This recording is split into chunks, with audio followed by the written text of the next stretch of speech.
Ele saiu de casa numa sexta-feira de manhã com a mala de rodinha e um beijo rápido na minha testa. Volto quarta, Vera. Feira de negócios. Você sabe como é. E sorriu. Aquele sorriso tranquilo de quem acha que deixou tudo sob controle. Eu fiquei na porta, de camisola, e acenei para ele. Sorri de volta. Falei, boa viagem, dirige com cuidado, e fiquei olhando o carro dele sumir na esquina. E aqui eu preciso que você entenda uma coisa, porque é o coração dessa história inteira. Eu já sabia. Eu sabia que não tinha feira de negócios nenhuma. Eu sabia o nome dela. Eu sabia até a cor do esmalte que ela usava, porque eu tinha achado os óculos de sol dela no porta-luvas do meu carro. E mesmo sabendo de tudo, eu sorri na porta e falei, dirige com cuidado. Porque naquele exato momento, enquanto ele achava que estava me enganando, eu já tinha começado a fazer uma coisa que ele não ia descobrir até bater a chave na fechadura, 5 dias depois, e a chave não girar. E as minhas mãos? Enquanto eu acenava para ele, não tremeram nem uma vez. Não de raiva, não de dor, de uma calma que até me assustou. E eu vou te explicar de onde vinha essa calma, porque tem tudo a ver com quem eu sou. Meu nome é Vera. Eu tenho 52 anos, e há 30 anos eu sou técnica de enfermagem. Você sabe o que 30 anos de enfermagem fazem com uma mulher? Elas te ensinam uma coisa que quase ninguém aprende na vida. Elas te ensinam a não entrar em pânico na frente do sangue. Quando chega uma emergência, quando o corpo está sangrando, quando todo mundo em volta está gritando e se desesperando, a enfermeira faz o contrário. Ela fica calma. Ela age primeiro e sente depois. Porque se ela sentir primeiro, o paciente morre. 30 anos segurando a mão de gente na pior hora da vida me ensinaram a separar o momento de agir do momento de chorar. Primeiro, você estanca a hemorragia. Depois, quando o plantão acaba, você chora no vestiário. E foi exatamente isso que eu fiz quando descobri que o meu casamento de 26 anos estava sangrando. Eu não gritei. Eu não quebrei nada. Eu estanquei a hemorragia primeiro. E chorei depois, sozinha, quando já estava tudo resolvido. Guarda essa calma na cabeça. E guarda a chave. Porque as duas voltam no fim dessa história. Antes de eu continuar, faz uma coisa por mim. Comenta aqui embaixo se você também é dessas que segura tudo na hora e desaba só depois, quando ninguém está vendo. Porque eu preciso saber que você me entende. A gente, as fortes, a gente é assim. E ninguém nunca pergunta como a gente está. Deixa eu te contar como eu descobri. Porque não foi dramático. Nunca é.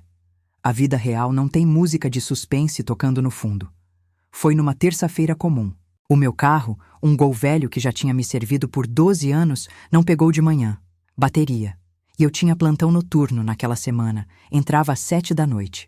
Então o Roberto, meu marido, me deixou o carro dele e chamou um reboque pro meu.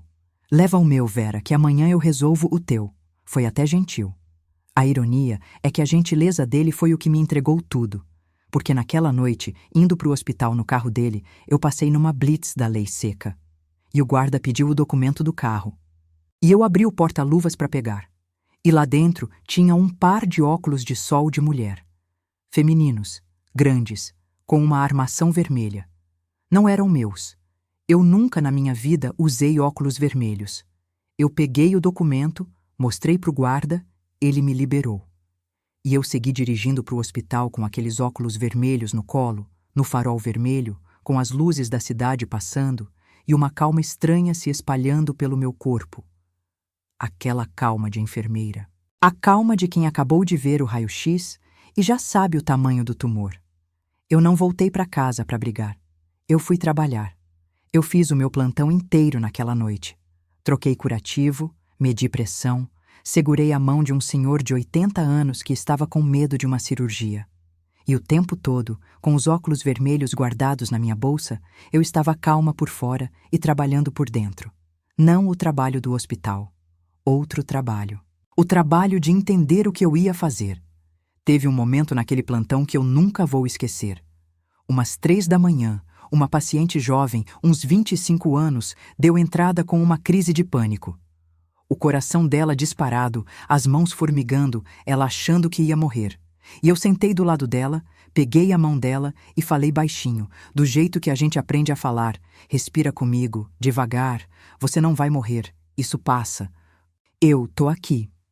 E fui contando a respiração com ela até o corpo dela acalmar. E enquanto eu acalmava aquela menina, eu pensei: Vera, é isso que você tem que fazer com você mesma agora. Respira. Você não vai morrer. Isso passa. A enfermeira que acalma a cidade inteira teve que aprender, naquela madrugada, a acalmar a si mesma. Porque ninguém ia fazer isso por mim. Ninguém nunca fez. Quando o plantão acabou, às 7 da manhã, eu tomei um café na copa do hospital, sozinha, olhando o sol nascer pela janela. E ali, com a xícara na mão, eu tomei a decisão. Não com raiva, com a mesma frieza com que eu decido a dose de um remédio. Eu não ia gritar. Eu não ia implorar. Eu ia usar a cabeça e eu ia proteger tudo que era meu antes que ele tivesse a chance de me tirar. E eu tinha uma vantagem que ele não sabia que eu tinha. Eu sabia e ele não sabia que eu sabia. Num jogo assim, minha querida, quem sabe primeiro ganha. Porque tem uma coisa que você precisa saber sobre descobrir uma traição aos 52 anos, depois de 26 de casamento. É diferente de descobrir aos 20. Aos 20 você chora, grita, quebra o celular do cara. Aos 52, você já viu a vida o suficiente para saber que grito não resolve nada. O que resolve é o que você faz com as mãos, calada, enquanto o outro ainda acha que está ganhando. E antes de você me julgar por não ter chegado em casa e batido de frente, me responde uma coisa aqui embaixo, com sinceridade. Você também já fingiu por um tempo que não sabia de uma coisa só para ter tempo de se proteger antes de reagir? Comenta. Porque isso não é fraqueza. Às vezes é a coisa mais inteligente que uma mulher pode fazer. Mas deixa eu voltar um pouco, para você entender quem eu era antes daquela noite. Porque para você medir o tamanho da traição, você precisa saber o tamanho do que eu construí. Eu conheci o Roberto quando eu tinha 25 anos e já era enfermeira. Ele trabalhava numa loja de material de construção. Era balconista. Um rapaz trabalhador, de sorriso fácil, que sonhava alto. E eu gostei disso nele, do sonho. Ele dizia que um dia ia ter a própria loja, que não ia ser empregado a vida inteira. E eu acreditei, e mais do que acreditei, eu ajudei a construir. A gente casou quando eu tinha 26 anos. E por 26 anos, eu fui, como toda mulher da minha geração, o alicerce silencioso daquela casa. Eu trabalhava no hospital em turnos que ninguém quer. Noites, feriados, madrugadas de Natal. E com o meu salário estável de enfermeira, foi que a gente se sustentou nos anos em que o sonho dele ainda não dava dinheiro. E teve o terreno. Esse detalhe é importante, guarda ele. Quando os meus pais faleceram, eu herdei um terreno. Pequeno, num bairro simples, mas era meu, uma herança dos meus pais, no meu nome, com escritura registrada. E foi nesse terreno, com o dinheiro que a gente juntou ao longo dos anos, que a gente construiu a nossa casa. O terreno era meu, de herança. A casa foi erguida em cima dele. E teve a loja. Em 2010, o Roberto finalmente abriu a própria loja de material de construção, o sonho da vida dele. E sabe com que dinheiro? Com o dinheiro de um empréstimo que eu fiz no meu nome, dando o meu terreno como garantia. Foi a minha assinatura, o meu crédito de enfermeira com 30 anos de carteira assinada, a minha herança, que botaram aquela loja de pé. Eu abri mão da minha própria segurança para realizar o sonho dele. Eu era o chão daquele casamento. Não uma parte, o chão inteiro. E como todo chão, ninguém nunca olhou para baixo para me agradecer. A gente só olha para o chão quando tropeça. E deixa eu te dar um exemplo do tamanho desse chão, porque tem gente que acha que eu tô exagerando. Em 2014, a Juliana, nossa filha, teve uma pneumonia grave e ficou internada 11 dias. 11 dias. E quem ficou no hospital com ela, dia e noite, dormindo naquela poltrona dura de acompanhante, foi eu. Porque eu era enfermeira, eu sabia cuidar, e porque a loja não podia fechar, nas palavras do Roberto. Eu tirei férias do meu trabalho para cuidar da nossa filha, e ele apareceu 2 vezes em 11 dias, sempre com pressa, sempre olhando o relógio.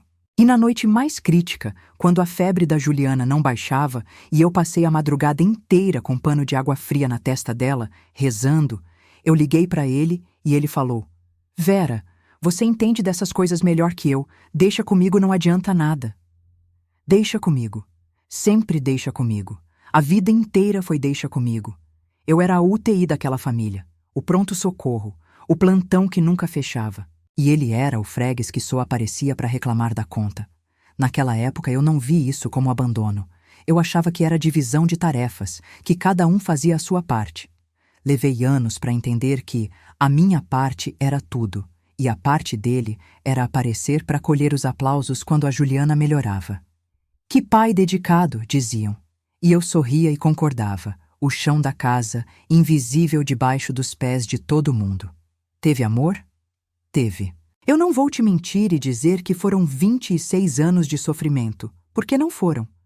Eu lembro do dia em que a loja abriu, ele me abraçou na porta, na frente de todo mundo, e falou: Essa loja é tua também, Vera. Sem você eu não era nada. Eu guardei essa frase por anos, como se fosse ouro. Eu lembro dos nossos domingos, da nossa filha Juliana pequena correndo no quintal, dos aniversários, das risadas. Teve vida boa ali. Foi real. Eu lembro de uma vez, nos primeiros anos, a gente tão duro que não tinha dinheiro para sair. E ele chegou do trabalho num sábado com um saco de pipoca e um refrigerante, e a gente deitou no colchão no chão da salinha alugada, sem televisão nem nada, e ficou inventando histórias das nuvens que dava para ver pela janela. Só isso. E foi um dos dias mais felizes da minha vida.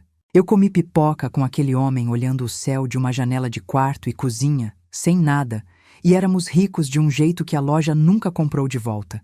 E é por isso que dói. Não é a lembrança do ruim que prende a gente. É a lembrança do saco de pipoca. A gente passa anos tentando fazer o homem voltar a ser aquele do colchão no chão, sem entender que aquele homem só existia quando a gente era jovem e ele ainda precisava da gente. Guarda essa pipoca, porque no fim, quando ele bateu na porta implorando, era aquele homem da pipoca que ele fingia estar oferecendo de volta. E não era verdade, era só medo de ficar sozinho. Mas o amor do Roberto, eu fui entender tarde, tinha um problema. Ele me amava, enquanto eu era útil.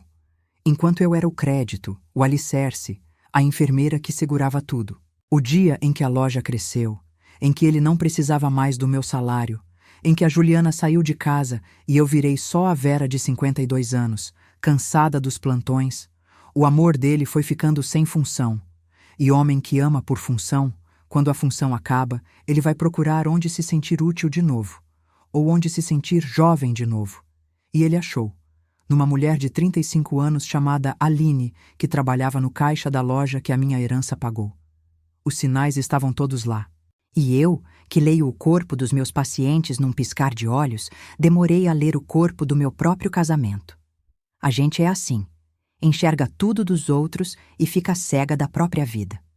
O primeiro sinal foi em fevereiro. O Roberto, que sempre foi de dormir cedo, começou a ter que resolver coisa da loja de noite. Ficava no celular na varanda baixinho e quando eu chegava perto, ele guardava. Eu achei que era coisa de fornecedor, de conta para pagar. Continuei passando a roupa dele. O segundo sinal foi em abril.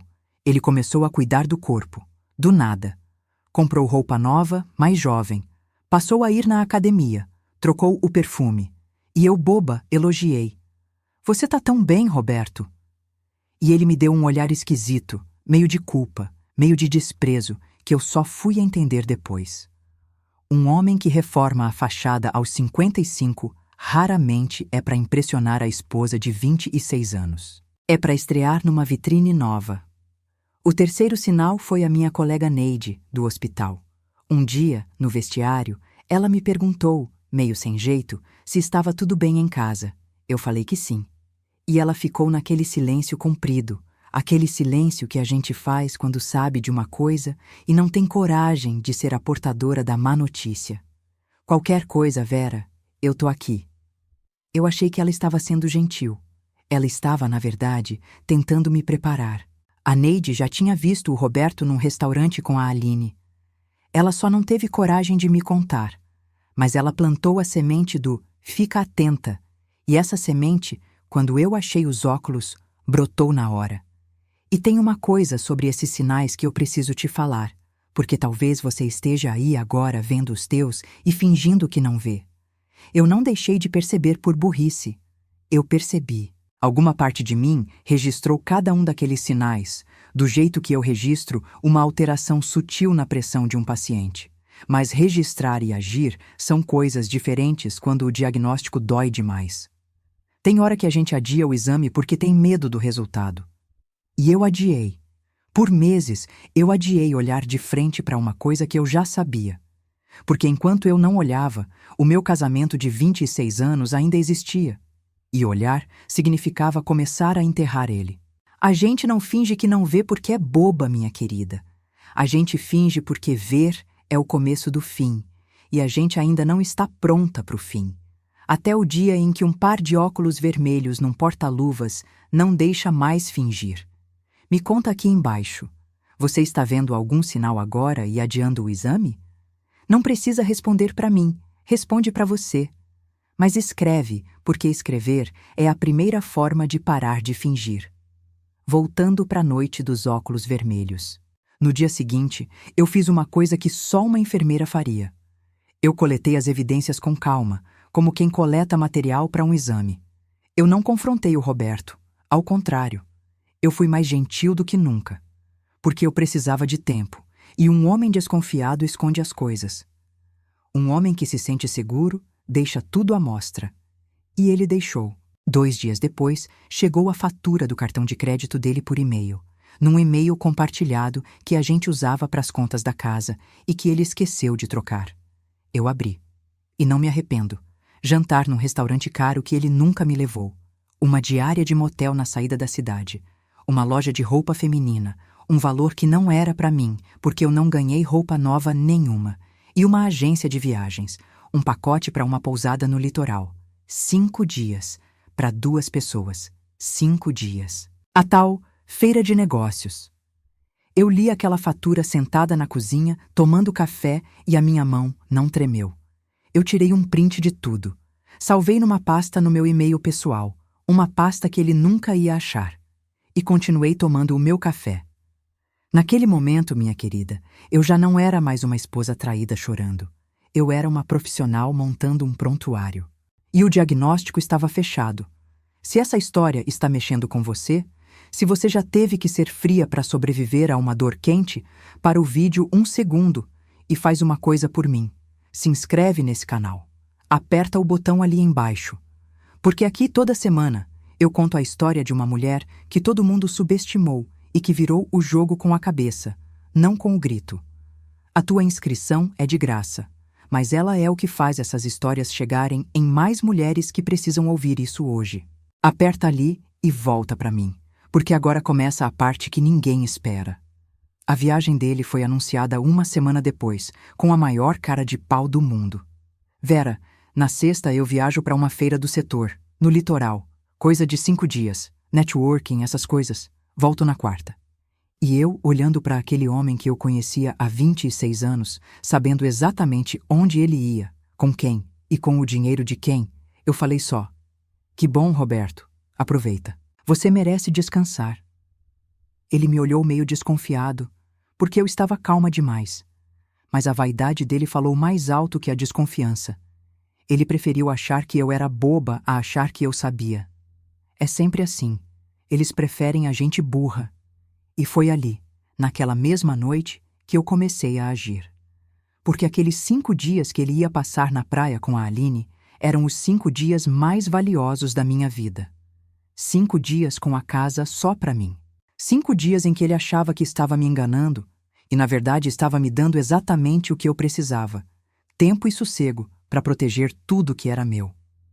O relógio começou a correr no momento em que o carro dele sumiu na esquina, na sexta de manhã. E agora eu preciso te contar o que eu fiz nesses 5 dias, passo a passo, porque não teve grito, não teve choro, não teve vingança de novela. Teve uma mulher organizada usando a cabeça. Sexta-feira. Assim que ele saiu, eu peguei o telefone e liguei para a doutora Helena, uma advogada que atendeu a Neide, minha colega, quando ela se separou. Marquei para tarde daquele mesmo dia. E antes, eu passei a manhã inteira fazendo uma coisa que só uma enfermeira metódica faria. Eu organizei o meu próprio prontuário. Eu peguei uma pasta sanfonada nova, dessas de escritório, e eu separei, com etiqueta em cada divisória, tudo o que provava a minha vida. Não foi fácil achar tudo. Passei horas naquele armário de documentos, revirando papel de 20 anos, com as mãos empoeiradas. Mas cada documento que eu achava era como recuperar um pedaço de mim que eu tinha esquecido que existia. E fui até a doutora Helena com aquela pasta. A escritura do terreno que era herança dos meus pais, no meu nome, registrada em cartório. O contrato do empréstimo que capitalizou a loja com a minha assinatura e a minha garantia. Os prints da fatura do cartão. 26 anos de holerite de enfermeira, cada contra-cheque guardado. A doutora Helena, uma mulher de uns 60 anos, de fala calma, olhou tudo com atenção, folha por folha, demorou. Depois tirou os óculos, limpou a lente no lenço, botou de novo e falou uma coisa que eu levo comigo até hoje. Dona Vera, a senhora não é uma esposa que vai ser deixada, a senhora é uma credora que vai receber. Tem diferença. E a diferença está toda nesses papéis. A maioria das mulheres chega aqui de mãos vazias, chorando. A senhora chegou com um dossiê. O seu ex-marido não faz ideia da encrenca em que ele se meteu. Eu saí do escritório dela naquela tarde de sexta com uma coisa que eu não tinha há muito tempo: chão firme debaixo dos pés. Eu não era uma vítima. Eu era uma mulher com documentos. E documento, minha querida, é a única coisa que não chora, não implora e não se comove. Documento só constata. Sábado, eu chamei um chaveiro, um senhor calmo, de uns 60 anos, que chegou de manhã com a caixa de ferramentas e trocou as fechaduras das 2 portas e do portão em menos de 1 hora. Enquanto ele trabalhava, eu fiz um café e ofereci a ele. E a gente conversou sobre amenidades, o tempo, o preço das coisas. Ele não sabia o que aquelas fechaduras significavam. Para ele era um serviço comum de sábado. Para mim, era o fim de uma era. Tem uma dignidade nisso, sabe? De resolver a coisa mais importante da sua vida com a mesma calma de quem resolve um vazamento de pia. Sem drama, sem plateia. E quando ele foi embora, eu fiquei parada na calçada, olhando para as fechaduras novas brilhando no sol, sentindo uma coisa que eu não sabia que precisava sentir. Aquele metal novo era concreto, era real. Eu passei a mão na maçaneta nova, girei a chave nova, ouvi o clique. Um som tão simples, o clique de uma fechadura. Mas naquele sábado foi o som mais poderoso do mundo. Aquela casa foi construída no terreno dos meus pais, com o meu esforço, com as minhas madrugadas de plantão, e pela primeira vez em 26 anos, ela era oficialmente minha de novo. As fechaduras só tornaram verdade no metal o que sempre foi verdade no papel. E o Roberto, naquele momento, estava numa pousada de frente para o mar, achando que a casa dele estava esperando ele voltar. A casa estava. A fechadura, não. Domingo. A Juliana, minha filha, veio me ajudar. Ela já sabia. A Neide tinha contado e eu não me importei. Eu precisava de ajuda e não de segredo. Ela chegou com os olhos vermelhos, achando que ia me encontrar destruída. E encontrou a mãe dela calma, organizada, com caixas etiquetadas. A gente separou os pertences pessoais do pai dela com cuidado. Não jogamos nada fora, não rasgamos nada. A doutora Helena tinha sido clara. Separa tudo, documenta, guarda com dignidade. Roupa, documentos, objetos pessoais, tudo em caixas identificadas que eu levei para a garagem da casa da minha irmã. E a Juliana, a certa altura, parou na frente do porta-retrato do casamento e perguntou: "E isso aqui, mãe?"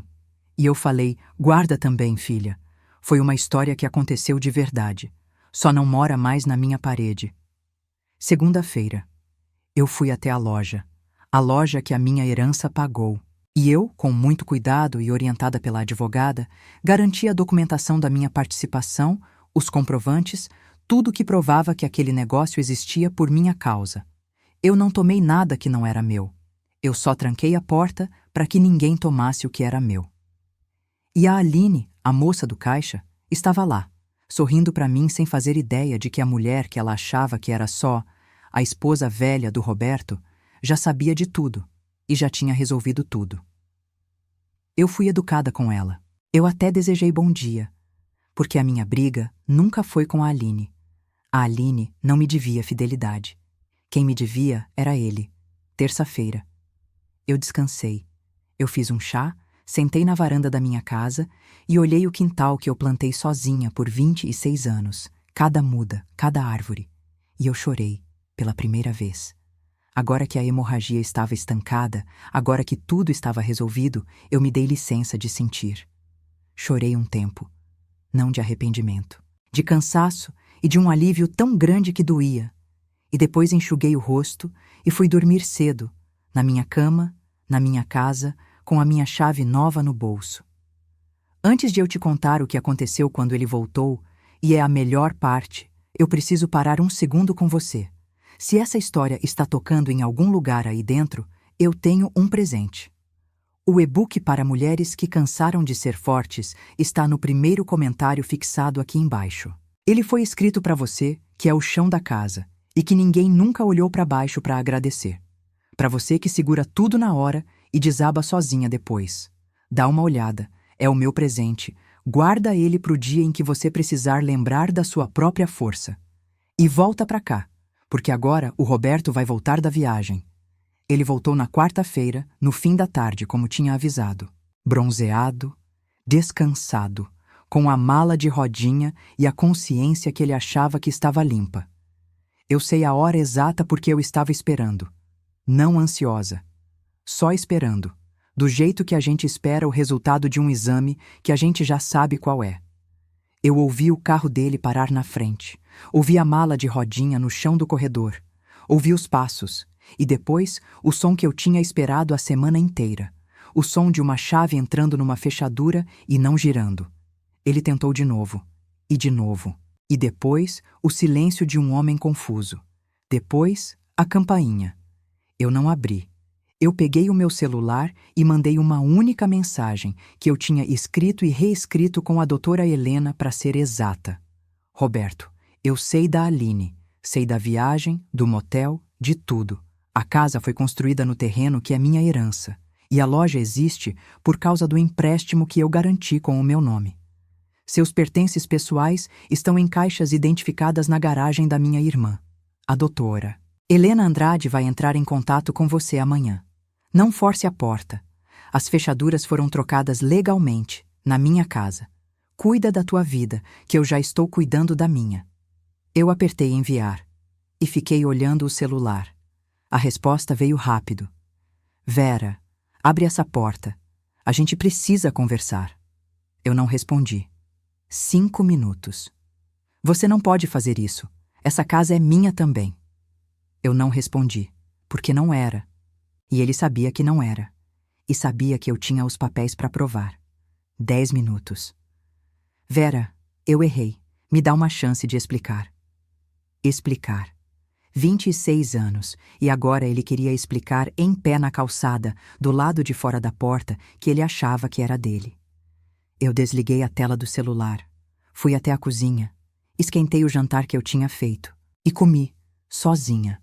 À mesa, com o rádio ligado, tocando aquela música antiga que eu gosto. E eu quero que você imagine essa cena comigo, porque ela me define. Do lado de fora da porta, um homem de 55 anos, bronzeado da praia, com a mala de rodinha ainda na mão, batendo numa porta que não abria, chamando o nome de uma mulher que ele passou 26 anos achando que ia estar sempre ali. E do lado de dentro, essa mesma mulher, calma, jantando com o rádio ligado, sem pressa, sem raiva, sem culpa. Ele bateu de novo. Chamou Vera mais uma vez e a voz dele tinha mudado. Não era mais a voz de dono, era a voz de quem estava começando a entender. Eu não me levantei. Eu passei manteiga no pão. Porque a essa altura, minha querida, eu já não devia nada àquela porta, nem a quem batia nela. Uns 40 minutos depois, eu ouvi o carro dele indo embora.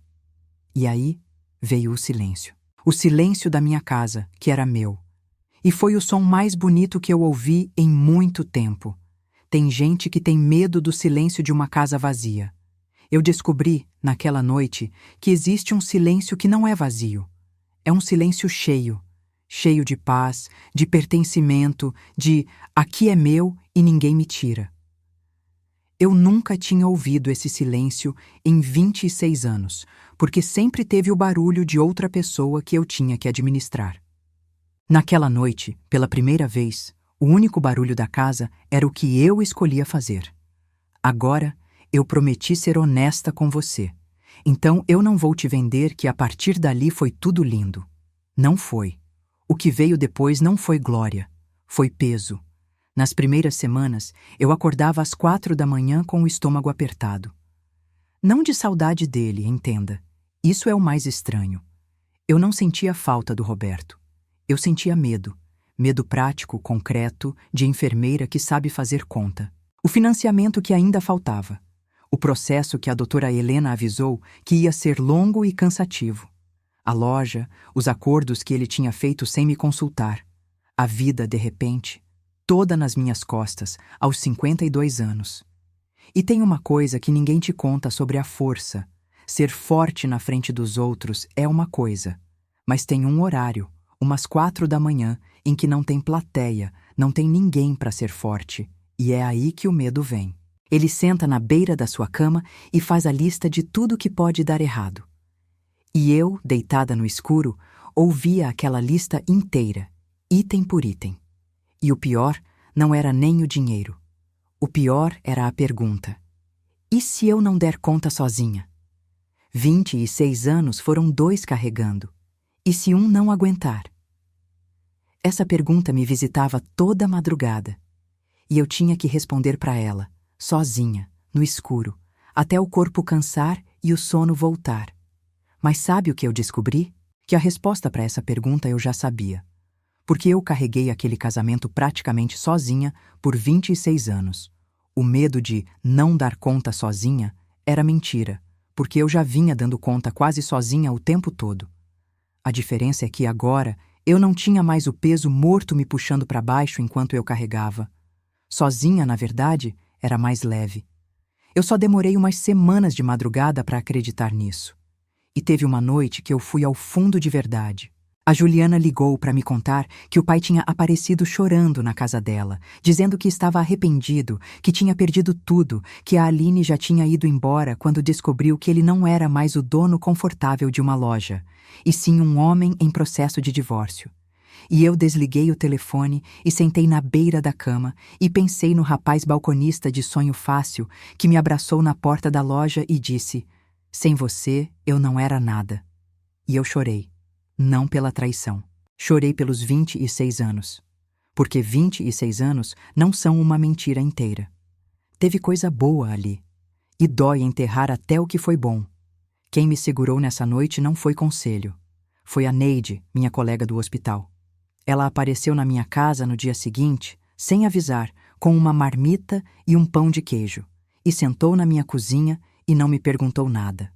Não me deu sermão, não disse "eu avisei", não falou "você tem que ser forte". Ela só falou "vim jantar com você". E a gente jantou. Ela falou de bobagem, de um paciente engraçado, da novela. E quando foi embora, me abraçou na porta por um tempo mais longo do que o normal. E aquele abraço, sem palavra nenhuma, me sustentou mais do que 1000 conselhos, porque a Neide não me pediu para ser forte. Ela me deixou ser fraca por uma noite. E era disso que eu precisava. Mulher segurando mulher. É sempre assim que a gente atravessa a noite. E teve a Juliana, minha filha, que nesses meses virou minha parceira de um jeito que me surpreendeu. Ela vinha nos meus dias de folga e a gente não falava do pai. A gente pintava uma parede, plantava uma muda no quintal, montava um móvel novo. Um dia ela me falou uma coisa que me quebrou e me consertou ao mesmo tempo. Ela falou: "Mãe, eu passei a vida achando que a forte da família era o papai, porque ele falava alto e mandava. E agora eu vi que a forte sempre foi a senhora. Ele só fazia barulho. A senhora fazia a casa ficar de pé." A minha filha levou 24 anos para enxergar o que era invisível debaixo dos pés dela. E quando ela enxergou, ela não teve pena de mim. Ela teve orgulho. E orgulho da filha, minha querida. cura uma coisa que remédio nenhum alcança. E foi ali, vendo a Juliana me olhar com orgulho em vez de pena, que eu entendi uma coisa importante sobre os filhos. Eles aprendem o que é uma mulher olhando para a mãe. E a minha filha acabava de aprender que uma mulher não é uma coisa que se aguenta ser trocada. É uma pessoa que se levanta e protege o que é dela. Se eu tivesse chorado e implorado, eu teria ensinado uma lição para ela. Como eu reagi, eu ensinei outra. E essa foi a melhor coisa que eu fiz, não só por mim, mas por ela. E aí, devagar, a virada veio. Mas não foi uma grande cena. Foi uma coisa minúscula. Eu não sei te dizer o dia exato em que eu fiquei bem. Mas eu sei o momento em que eu percebi. Foi uma manhã, umas semanas depois, e eu acordei e percebi que tinha dormido a noite inteira. A noite inteira, sem acordar às 4 da manhã, com o estômago em nó. E eu fiquei ali, deitada, sentindo o sol entrar pela janela do meu quarto, na minha cama, na minha casa, e eu pensei, eu dormi a noite toda. E aquilo, uma coisa tão boba, dormir uma noite inteira, foi a prova de que a hemorragia tinha, enfim, estancado de vez. O corpo sara quando se sente seguro. E o meu corpo, pela primeira vez em muito tempo, se sentia seguro. E teve outra manhã, pouco depois, que eu me peguei fazendo uma coisa que me deu ainda mais certeza. Eu estava na cozinha, preparando o café, e o rádio tocava uma música antiga, e eu percebi que estava cantarolando. Baixinho, desafinada, sem perceber. E eu parei com a xícara na mão, porque eu não me lembrava da última vez que tinha cantarolado dentro de casa. Fazia anos. Numa casa onde a gente vive administrando o humor do outro, a gente para de cantar sem nem notar. E ali, na minha cozinha, cantando sozinha, eu entendi que a mulher que eu tinha enterrado dentro daquele casamento estava voltando. Não com um trovão, com um cantarolar baixinho, de manhã, na frente do fogão. É assim que a gente volta para si mesma, devagar e pela música. E a partir dali, cada dia devolvia um pedaço de mim. Eu redecorei a casa do jeito que eu sempre quis e ele nunca deixou. Eu comprei flores para mim mesma, coisa que eu nunca tinha feito na vida. Parei numa banca, escolhi um buquê de girassóis, paguei com o meu dinheiro e botei na mesa da minha sala só para mim ver. Uma coisa tão pequena. Mas eu fiquei olhando aqueles girassóis e chorei, porque eu tinha 52 anos e era a primeira vez que eu comprava flor para mim mesma sem ser aniversário, sem ser desculpa de ninguém, só porque eu merecia ver uma coisa bonita na minha mesa. Eu voltei a ver as minhas amigas que tinham sumido no casamento sem eu perceber. Porque é assim que funciona. A gente se anula tão devagar que nem vê as amizades morrerem uma por uma até acordar sozinha. Eu liguei para uma antiga amiga, a Sônia, que eu não via há anos, e a gente marcou um café. E aquele café virou um almoço toda semana, com mais 2, 3 mulheres da nossa idade, todas com uma história parecida de recomeço. A gente ri, a gente chora, a gente se aconselha. Eu tinha esquecido como é bom ter a companhia de mulheres que não querem nada de você além da sua companhia. E teve o trabalho, que virou o meu porto. Eu peguei os plantões que eu gostava, não os que davam menos trabalho para casa, porque agora a casa era só minha e não tinha ninguém para reclamar do meu horário. Eu me joguei no que eu sempre fui boa. E teve uma paciente nesse período que mudou o meu jeito de ver tudo. Uma senhora de 70 anos, a dona Cecília, internada, sozinha, sem visita. E conversando com ela, eu descobri que ela tinha sido abandonada pelo marido aos 60, depois de 40 anos de casada. E ela me falou, da cama do hospital. Minha filha, eu perdi 10 anos com raiva e com pena de mim mesma depois que ele foi embora. 10 anos. Não faça isso. A gente não tem 10 anos para desperdiçar chorando por quem não chorou por nós. Aquela senhora, numa cama de hospital, me deu a aula mais importante da minha vida nova. Eu segurei a mão dela e falei, não vou, dona Cecília, prometo que não vou. E não fui. O processo durou 8 meses, como a doutora Helena avisou. O Roberto tentou contestar. Tentou dizer que a loja era fruto do trabalho dele, que a casa era do casal. Mas os papéis, minha querida, os papéis não mentem. O terreno era meu. de herança. O empréstimo era no meu nome. A escritura, a garantia, os olerites de 30 anos, tudo documentado, tudo organizado numa pasta que uma enfermeira metódica montou com a mesma calma com que monta um prontuário. No fim, eu fiquei com a casa, com o terreno que sempre foi meu, e com a parte da loja que a minha herança tinha pago. Ele ficou com a parte dele, que era justa, e com a liberdade que ele tanto queria. Só que a liberdade dele, sem a Aline, sem a loja confortável, sem a mulher que segurava tudo, não era bem a liberdade que ele tinha sonhado na pousada do litoral. E aqui aconteceu uma coisa que eu não planejei e que a vida fez sozinha. O Roberto, sem mim, descobriu que não sabia tocar a própria loja. Porque quem organizava o estoque, quem sabia o nome dos fornecedores, quem lembrava dos vencimentos, quem fazia a conta no fim do mês, nas horas que eu não estava no hospital, sempre tinha sido eu. Ele era a cara da loja, o que apertava a mão do freguês na porta e recebia os parabéns. Eu era o cérebro escondido nos fundos, aquele que ninguém via, mas sem o qual nada funcionava. E sem o cérebro, a cara começou a afundar. Em menos de um ano, a loja que era o orgulho dele estava endividada, atrasando o pagamento, perdendo fornecedor. Ele que achava que a loja era mérito dele, descobriu, tarde demais, que metade do mérito tinha ido embora numa mala junto comigo. Eu não sentia alegria com isso, e é importante você entender por quê. Eu não torci para ele afundar. Eu só parei de ser o colete salva-vidas de um homem que me jogou no mar. E quando você para de salvar alguém que acha que nada sozinho muito bem, você descobre rápido quem realmente sabia nadar. Ele não sabia, nunca soube. Ele só tinha uma boia com 30 anos de carreira que ele chamava de esposa. E o que destruiu o nosso casamento nunca teve nome em papel nenhum. Não tem traição em escritura. Só teve nome nos óculos de sol vermelhos que ele esqueceu no porta-luvas. E aquele problema, minha querida, nunca foi meu para resolver. Era dele. Eu só resolvi a minha parte. Hoje, a minha vida é do tamanho que eu escolhi. Eu ainda sou enfermeira, ainda faço meus plantões, ainda seguro a mão de gente na pior hora. Mas agora, quando o plantão acaba, eu volto para uma casa que é minha, com uma chave que só eu tenho, e um quintal que floresce porque eu cuido. E eu fiz uma coisa com a minha parte da loja que eu preciso te contar, porque é a minha maior vitória. Eu não quis tocar loja de material de construção, nunca foi o meu sonho, era o dele. Então, eu vendi a minha parte, recebi o que era meu de direito. E sabe o que eu fiz com esse dinheiro? Eu realizei um sonho antigo que eu tinha enterrado por causa dele. Eu sempre quis dar aula, ensinar.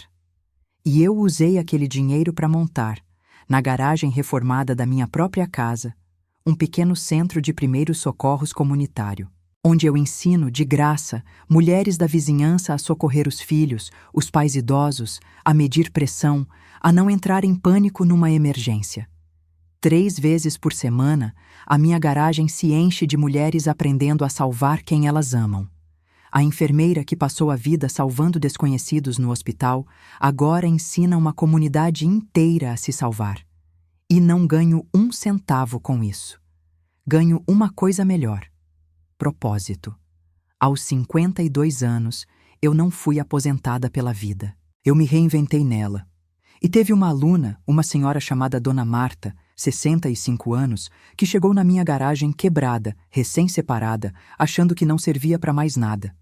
E ela virou a minha melhor aluna, a que mais aprende, a que hoje é referência na rua inteira. Ela me falou, um dia: Vera, meus filhos achavam que eu já era. E agora sou eu que salvo os netos quando engasgam. Você me devolveu a serventia. Serventia. É disso que a gente precisa. Não de um homem. De se sentir útil para alguém, começando por si mesma. A Aline sumiu da vida dele no dia em que o dinheiro apertou. Amor que nasce em cima de uma mentira raramente sobrevive à verdade da conta no fim do mês.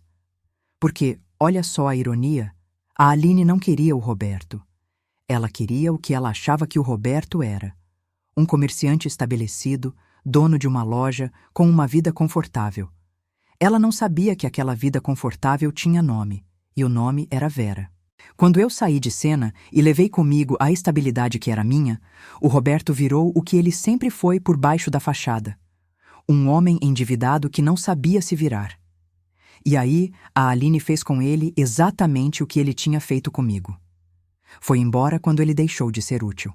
O traidor foi traído pela mesma lógica que usou. A vida, minha querida, tem uma contabilidade própria e ela sempre fecha a conta. Eu não precisei fazer nada. Só precisei sair da frente e deixar a matemática dele se resolver sozinha. E o Roberto me mandou uma mensagem, uns meses atrás, dizendo que errou, que eu era a mulher da vida dele, que a gente podia conversar na nossa idade quem tem a gente. Eu li aquela mensagem sentada na minha varanda, tomando o meu chá, e sabe o que eu senti? Nada. Nem raiva, nem vontade de responder à altura. Só uma paz enorme e uma leve pena. Eu respondi uma frase só. Roberto, eu passei 30 anos aprendendo a estancar hemorragia. A nossa acabou.